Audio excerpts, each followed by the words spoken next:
State your name for the record. Marcus Vance. And your occupation, Mr. Vance?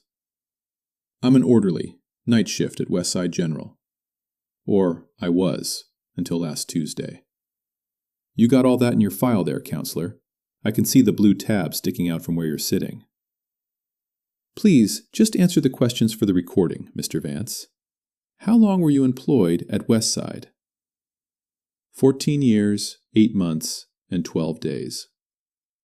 You work the midnight to 8 a.m. rotation long enough, you stop counting in years and start counting in shifts. But you asked me here to talk about Julian Thorne and the outbreak in the ICU, so let's not dance around it. You want to know how a modern hospital in the city of Chicago became a breeding ground for MRSA, and you want to know how a man pushing a mop figured it out before the CDC did. Way I see it, you got to understand what Westside is before you understand what Thorne did to it. Westside ain't one of those glass and steel palaces up north where they serve you organic salmon after your bypass. Westside is brick and boiler pipes. It's a trauma center built for a neighborhood that bleeds a lot. We get the frequent flyers, the homeless guys trying to beat the January freeze, the kids who caught a stray bullet, the old-timers with lungs full of asbestos from the steel mills. The smell of the place is baked into the walls. It's bleach, mostly. Bleach and that cheap cherry air freshener they buy by the gallon to hide the smell of necrotic tissue.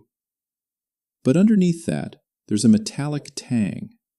Smells like old pennies.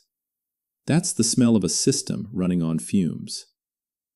Thorne took over administration back in October. Kid couldn't have been more than 35. Had one of those haircuts that costs $100 to look like he just rolled out of bed, and suits that cost more than my car.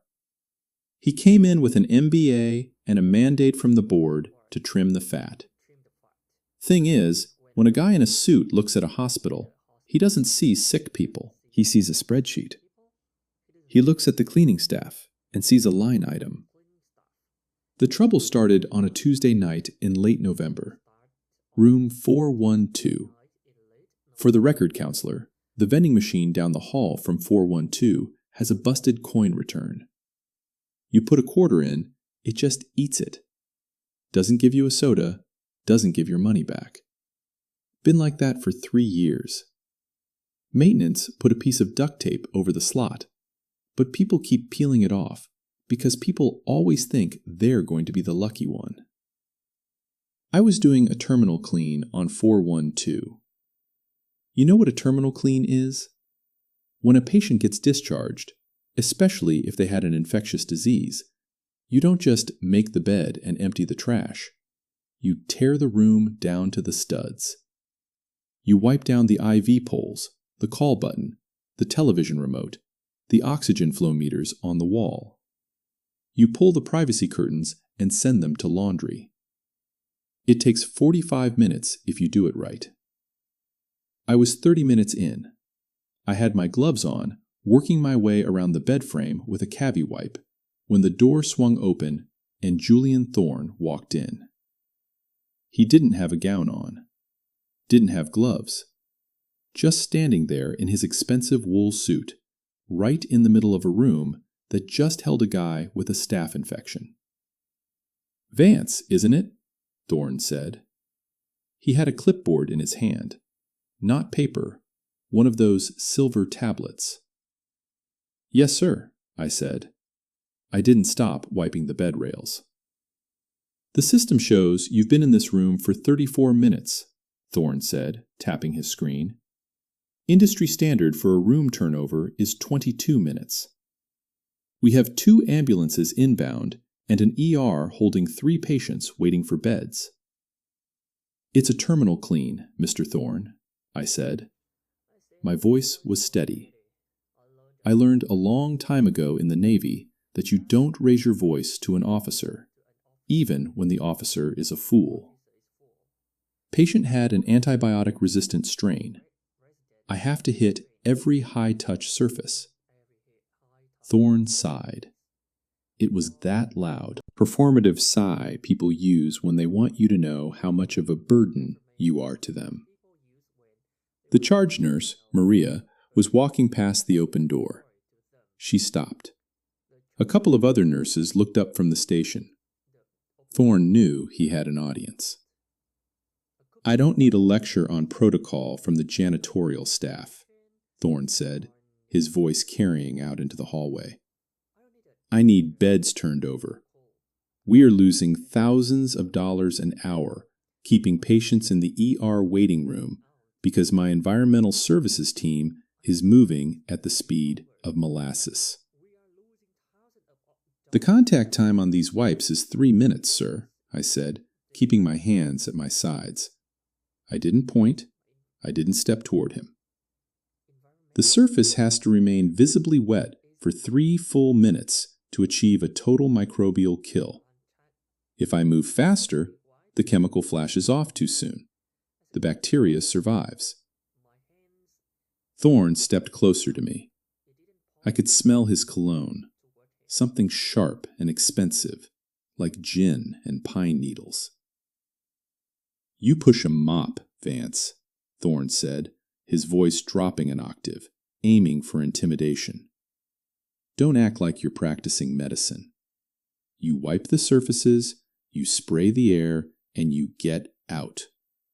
If you can't hit the 22-minute metric, I will find someone who can. Are we clear?" He looked around the room, making sure the nurses in the hall heard him. He was establishing dominance, making an example out of the old black man on the night shift to put the fear of God into the rest of the floor. I looked at him.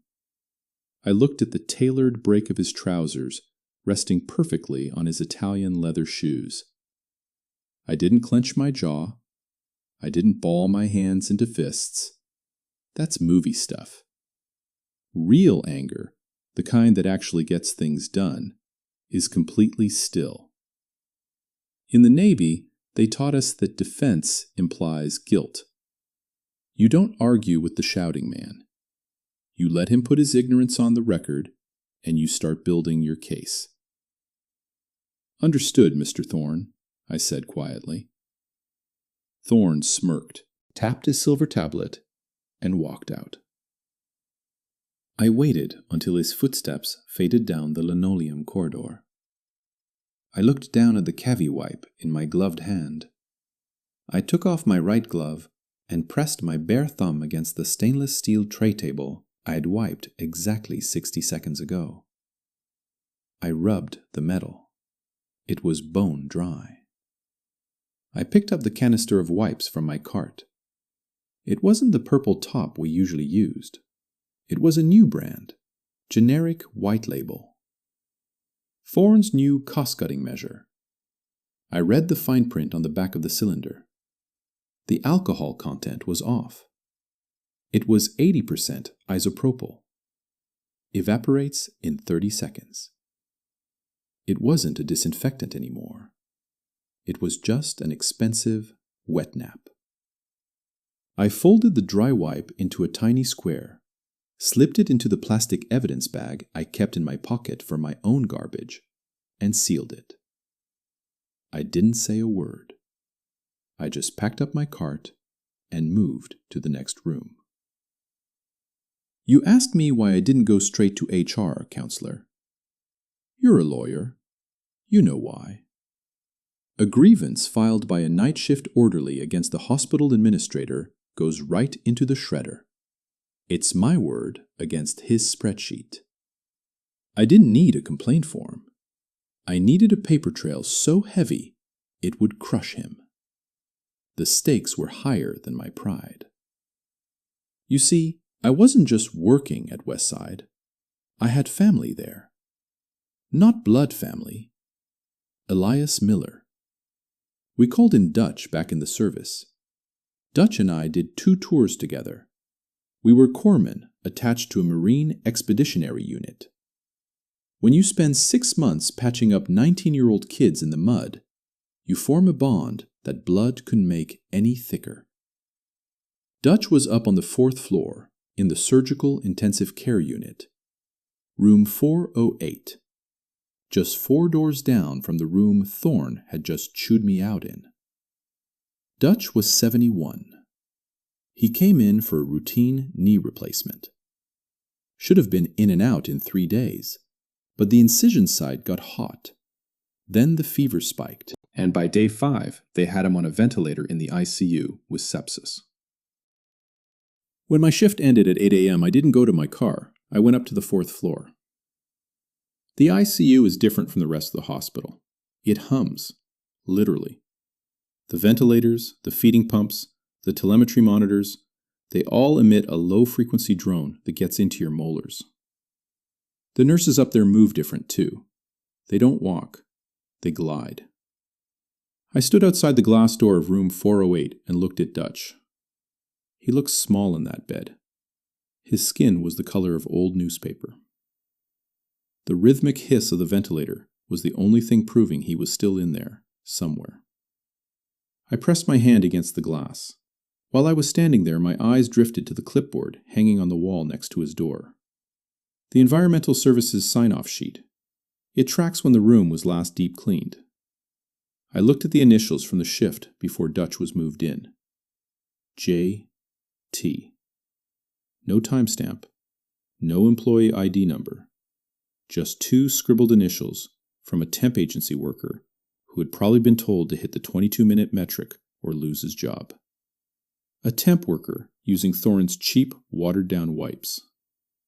They put my brother into a room that was covered in poison, counselor. I took out my phone. I turned off the flash. I took a picture of the sign-off sheet. Then I took a picture of the generic wipe canister sitting on the isolation cart outside Dutch's room. I didn't feel angry anymore. Anger is sloppy. Anger makes you yell in hallways.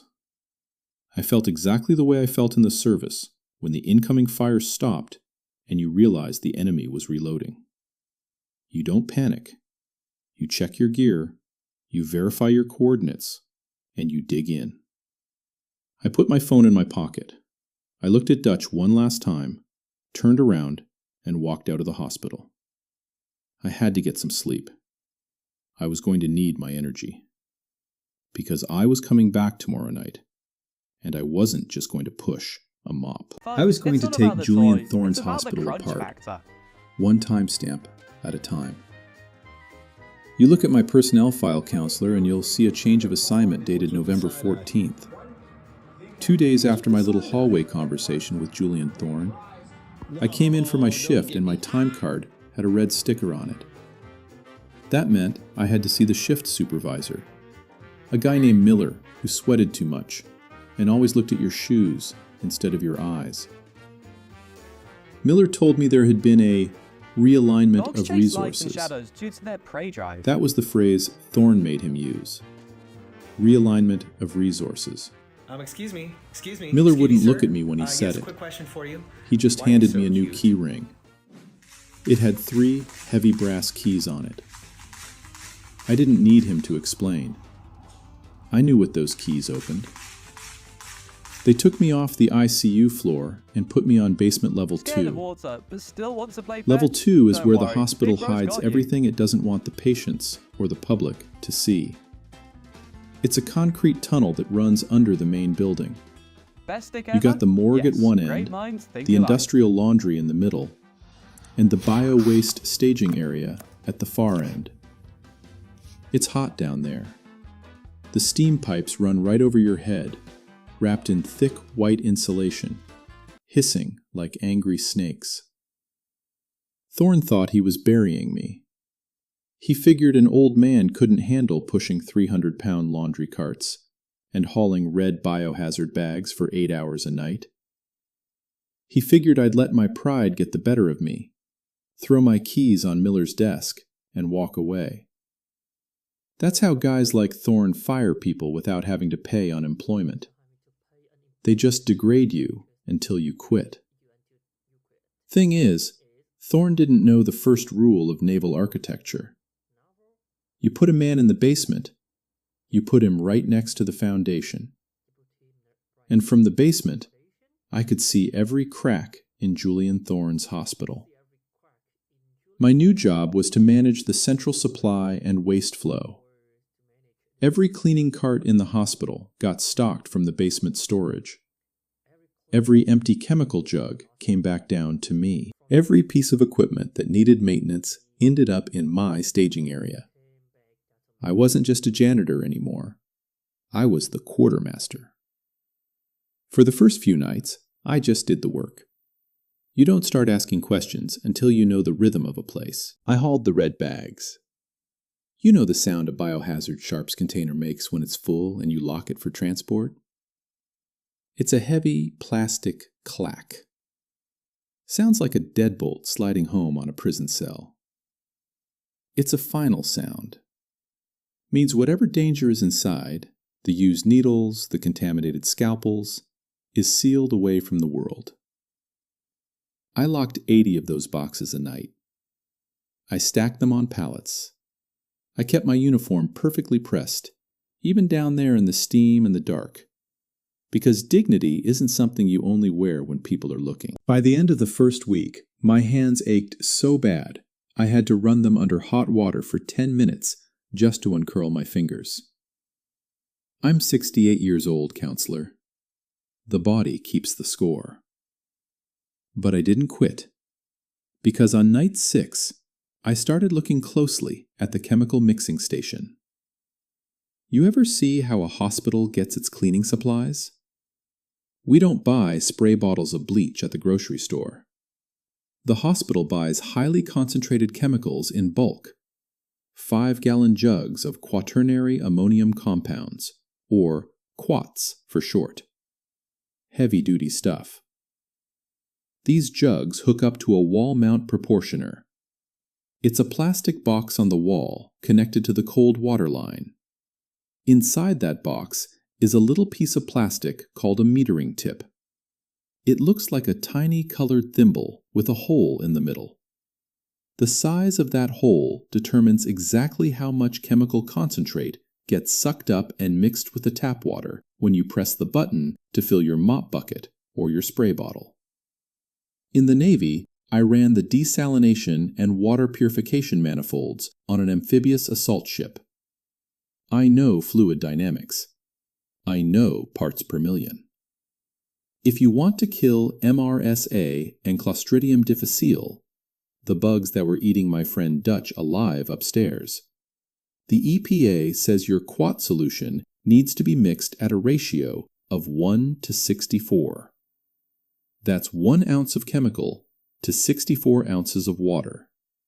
It gives you about 800 parts per million of active disinfectant. The metering tip for a 1:64 ratio is universally color-coded blue. I waited until 3 a.m. when the basement was completely dead. The only sound was the rhythmic thump, thump of the industrial washing machines down the hall. I took a flathead screwdriver out of my pocket and popped the plastic cover off the wall mount proportioner in the main janitorial supply closet. I shined my penlight inside. The metering tip screwed into the intake hose wasn't blue. It was green. I knew what green meant. Green was a 1:128 ratio. Half the strength. 400 parts per million. At 400 parts per million, you aren't killing MRSA. You're just giving it a bath. You're making the room smell like cherries, but the bacteria is still sitting there on the bed rails, waiting for the next patient. Julian Thorne hadn't just bought cheaper wipes. He had secretly ordered maintenance to change the metering tips on every proportioner in the hospital. By cutting the chemical ratio in half, he doubled the lifespan of his chemical inventory. He was saving Westside about $40,000 a month on environmental supplies. And he was paying for it with people's lives. I didn't touch the green tip. You never disturb the crime scene.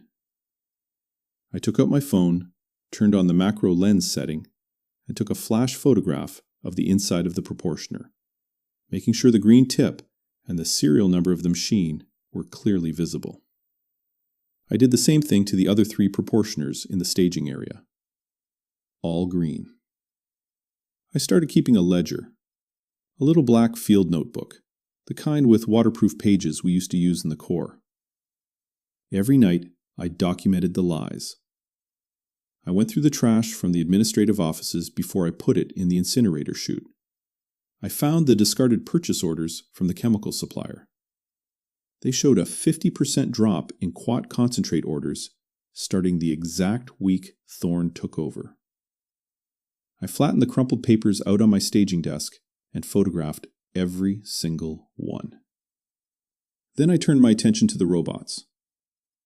Hospitals use these things called pulsed xenon UVC robots. They look like tall, skinny garbage cans with strobe lights on them. You wheel them into an empty room after a terminal clean, shut the door, and turn them on remotely. They pulse intense ultraviolet light. The way it works is pure physics. Nope. UVC light operates at a wavelength of about 254 nanometers. When that specific wavelength hits a bacterial cell, it gets absorbed by the microbe's DNA. It causes the thymine bases in the DNA sequence to bond with each other instead of across the ladder. It's called a thymine dimer. It basically shatters the bacteria's genetic code so it can't reproduce. It's a foolproof system, if you give it time. The service elevator on basement level 2 has a loose button for the lobby. You gotta hit it with the heel of your hand, right on the bottom edge, or you're going nowhere. It's been like that since I started working here. Every night, I'd hit that button right up to the 4th floor and sneak into the EVS equipment room where they stored the UV robots. I'd plug a standard USB diagnostic cable into the maintenance port on the back of the machines and run it to my phone. I wasn't hacking anything. I was just reading the internal run logs. For a standard patient room, a UVC robot needs to run for a full 25 minutes to achieve a 99.9% reduction in spores. I scrolled through the logs on my tiny phone screen in the dark equipment closet. Room 412. Cycle initiated 214:00. Cycle terminated by user 226:15. Room 408. Cycle initiated 3:05:00. Cycle terminated by user 3:17:30. 12 minutes. They were pulling the robots out of the rooms after 12 minutes. Because Julian Thorn had mandated a 22-minute total room turnover, the staff couldn't let the robot run its full cycle. If they did, they'd miss Thorn's metric. They'd get a red sticker on their time card, and they'd end up in the basement with me. So they were overriding the machines, pulling them out early, and leaving the rooms dangerously contaminated. I took screenshots of the digital logs, hundreds of them. Every aborted cycle was a failure of the system. Every aborted cycle was an infection waiting to happen. The work was slow. It was methodical. I barely slept. I'd finish my shift at 8 in the morning, go home, organize my digital files, cross-reference the purchase orders with the UV logs, and try to sleep by noon. I lived on black coffee and the kind of quiet anger that burns cold and steady. But the hardest part wasn't the lack of sleep. The hardest part was visiting Dutch. Every morning before I clocked out, I'd take the back stairs up to the ICU. I'd stand outside room 408. Dutch was failing. You don't need a medical degree to see a man's body shutting down. You can see it in the color of his fingernails. You can see it in the way the nurses stop looking at the monitors and start looking at the floor when they walk out of his room. The sepsis had spread to his kidneys. They had him on continuous dialysis now. One morning, the charge nurse let me put on a yellow gown and go inside. I stood by the bed. The room smelled like ozone and defeat. I looked at the ventilator tube taped to Dutch's mouth. I remembered this man carrying an 80-pound medical pack through a flooded rice paddy, swearing loud enough to scare the snipers. Now his hand was lying on the sheet, frail as a dried leaf. I picked up a washcloth from the basin, wet it with warm water, and gently wiped his forehead. Not because it was my job, because he was a Marine, and Marines don't like to look undignified. "I got it, Dutch," I whispered to him, not knowing if he could hear me through the sedation. "I got the numbers. I just need the top sheet." I meant the master dashboard. I had the pictures of the green tips. I had the raw data from the robots. I had the purchase orders. But a sharp lawyer, somebody like you, counselor, could argue that was just sloppy work by the janitorial staff. Plausible deniability. To tie it directly to Julian Thorne, I needed the executive-level building management system logs. The digital footprint that proved Thorne's administrative login had authorized the override on the EVS software limits. The command that said, "Accept 12-minute UV cycles as complete." Those logs didn't live on the robots. They lived on the secure server in the Environmental Services Director's office on the 3rd floor. It was November 28th, a Thursday night, raining hard. The kind of cold Chicago rain that makes the windows rattle. I waited until 4 a.m. The director, a guy named Hayes, who spent most of his time trying to please Thorne, was asleep in the on-call room. I knew his habits. He always left his office door unlocked because he thought keycards were a hassle. More importantly, he was lazy with his workstation. I slipped out of the stairwell on the 3rd floor. The hallway was empty. A single fluorescent tube near the drinking fountain was flickering, buzzing like a dying wasp. I turned the handle to Hayes's office. It clicked open. I stepped inside and closed the door behind me, leaving it in the pitch black. I didn't turn on the overhead light. I walked over to the desk by memory. I moved the mouse. The dual monitors woke up, casting a pale blue glow across the room. Hayes hadn't logged out. He never did. I pulled a blank USB drive from my pocket. It was a heavy metal drive.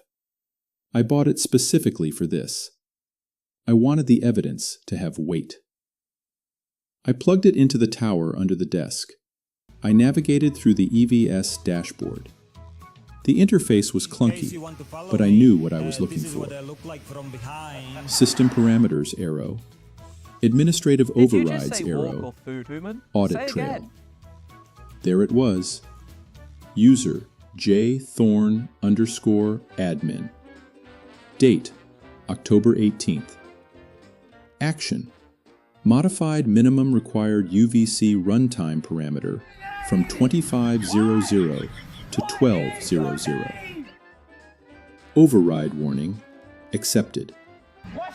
It was the smoking gun. The digital fingerprint of a man who traded patient safety for a quarterly bonus. I highlighted the entire master log file, dragged it to the USB drive icon, and dropped it. A progress bar popped up on the screen. Copying 1.4 gigabytes. Estimated time, 3 minutes. 3 minutes. The exact contact time of a proper CaviWipe. I stood there in the blue light, watching the green bar crawl across the screen. My heart was beating a slow, heavy rhythm against my ribs. 45%. I listened to the rain lashing against the office window. 70%. Out in the hallway, the elevator dinged. I froze. I didn't look at the door. I kept my eyes on the progress bar. 85%. Footsteps on the linoleum. Heavy, deliberate. Not the soft glide of a nurse. Leather shoes. They stopped right outside the office. 96%. Through the frosted glass of the office door, a shadow blocked out the flickering light from the hallway. 99%. Then, the brass handle of the door began to turn. The brass handle of the door began to turn. I didn't panic. Panic is for people who don't know where the exits are.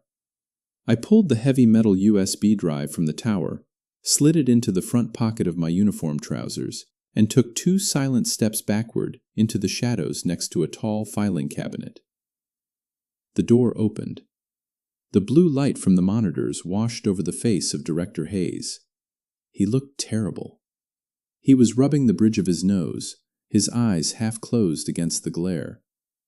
For a second, I thought he was looking right at me. But he wasn't seeing anything. He was just a tired man in the middle of a bad night. He shuffled over to his desk. I noticed he was wearing 1 black sock and 1 navy blue sock. His shoelaces were untied, ticking against the linoleum. He didn't check the computer. He just opened his top drawer, fumbled around until he found a plastic bottle of cherry antacids, popped 2 in his mouth, and closed the drawer. He chewed them dry, grimaced, and shuffled right back out of the office, pulling the door shut behind him.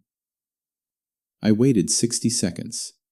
I listened to his mismatched footsteps fade away down the corridor. Then I walked out, taking the back stairwell down to the basement. I had the file. I had the pulse of the whole corrupt machine sitting in my pocket. But winning a war doesn't mean you don't take casualties.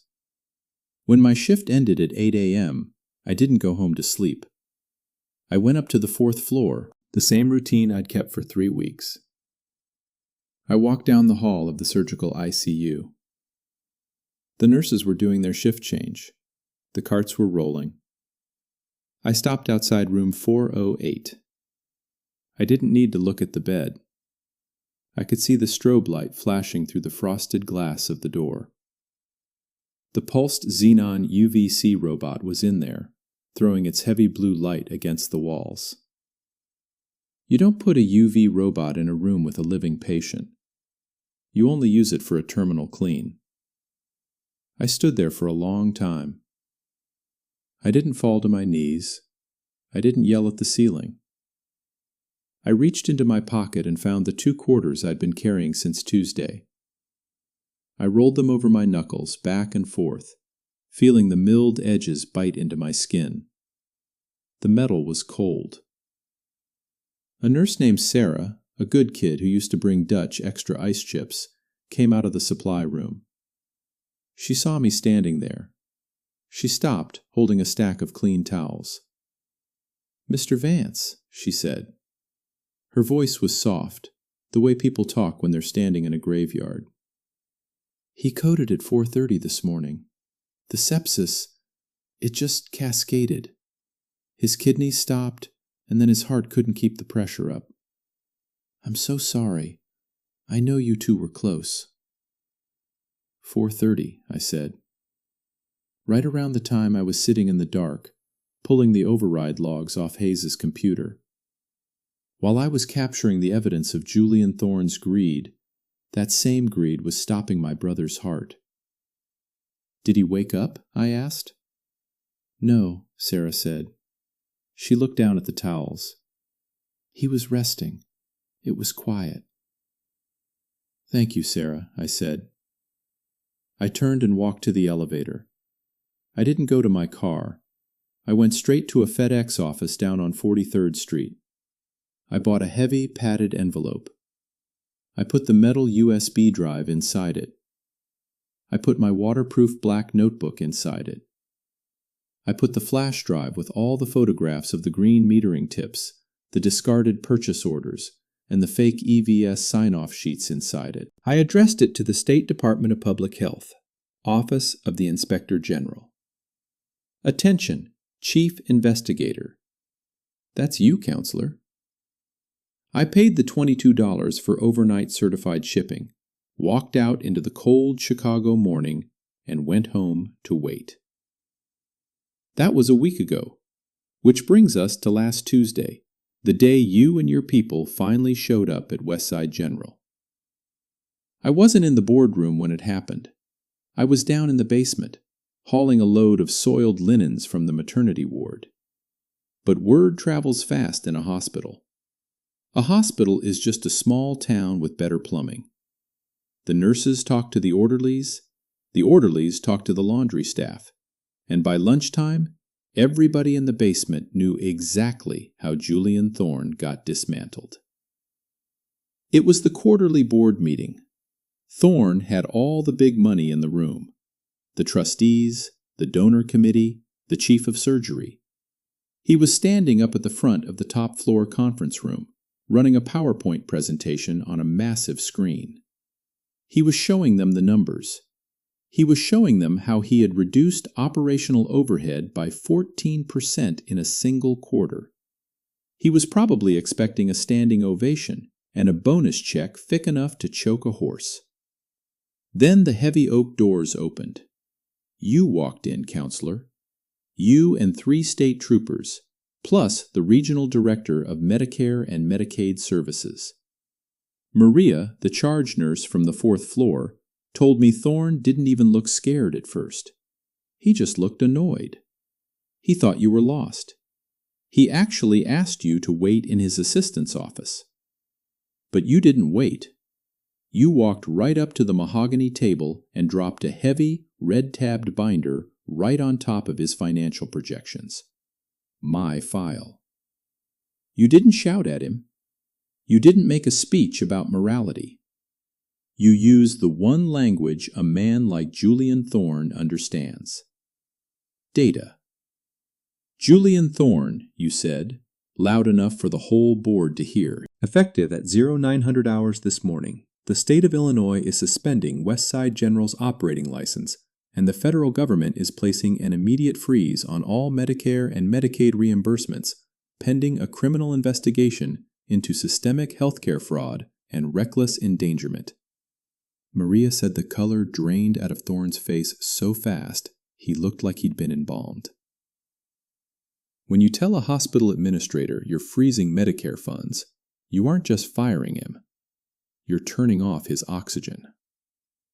Thorne tried to play it cool. He straightened his tie. I don't know what kind of clerical error you think you found, Inspector, but this is highly inappropriate. If there's an issue with compliance, it's an environmental services failure. You can't hold administration responsible for the janitorial staff cutting corners. That's when you opened the binder. You didn't argue with him. You just read the numbers. On October 18th, you said, your voice carrying like a preacher in an empty church, an administrative login originating from your specific office IP address overrode the pulsed xenon UVC software limits. You reduced the microbial kill cycle from 25 minutes to 12. Can you explain that, Mr. Thorne? Thorne opened his mouth, but nothing came out. He looked at his tablet like he was hoping a spreadsheet would suddenly appear to save him. Furthermore, you continued, flipping a page, we have physical evidence and photographic documentation that you ordered the replacement of 1 to 64 dilution metering tips with 1 to 128 dilution tips, effectively cutting the active parts per million of quaternary disinfectant below the EPA-mandated threshold for hospital-grade sterilization. You faked the cleanliness of this entire facility to save $40,000 a month. The board members were staring at Thorne. The chief of surgery actually pushed his chair back, physically distancing himself from the man. It was a system glitch, Thorne stammered, his voice cracking. He looked around the room, trying to find a friendly face. The software, the vendor must have... We have the purchase orders, Julian, you said, closing the binder. We have the MAC addresses. We have the timestamps. You built a spreadsheet that killed 3 patients this month. You're done." They escorted him out of the building. The state troopers walked on either side of him. He didn't have his silver tablet anymore. He didn't have his expensive coat. He just looked like a small, frightened boy who had broken something he couldn't afford to fix. Down in the basement, Miller came out of his office. He was carrying a cardboard box. He had packed up his desk the minute he heard the state inspectors were in the building. He handed me the master keys without looking me in the eye, picked up his box, and walked toward the exit. The system worked, Counselor. Thorne thought he was untouchable because he controlled the money. But the thing about systems is, they only care about proof. Once you feed the right data into the machine doesn't care how expensive your suit is. It grinds you to dust. Which brings us to the end of my shift.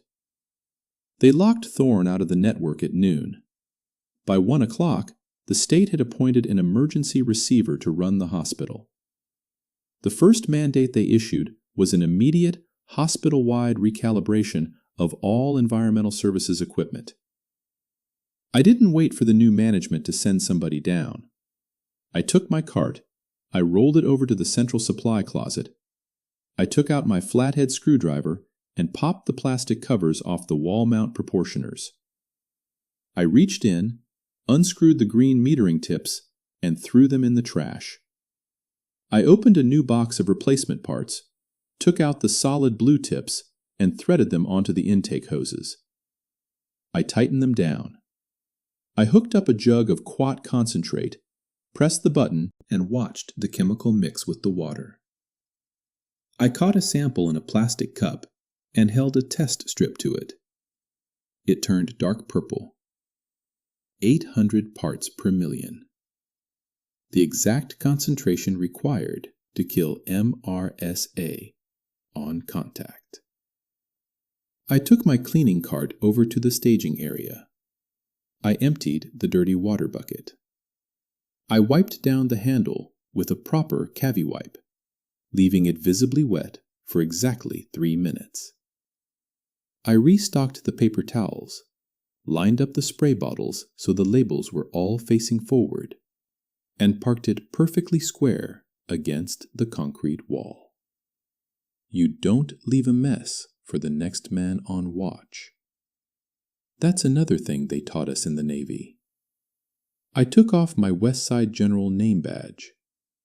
The plastic was scratched. The clip was bent.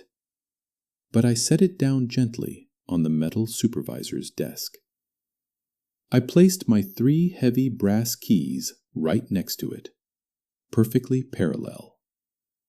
Then I walked out. I took the service stairs up to the lobby.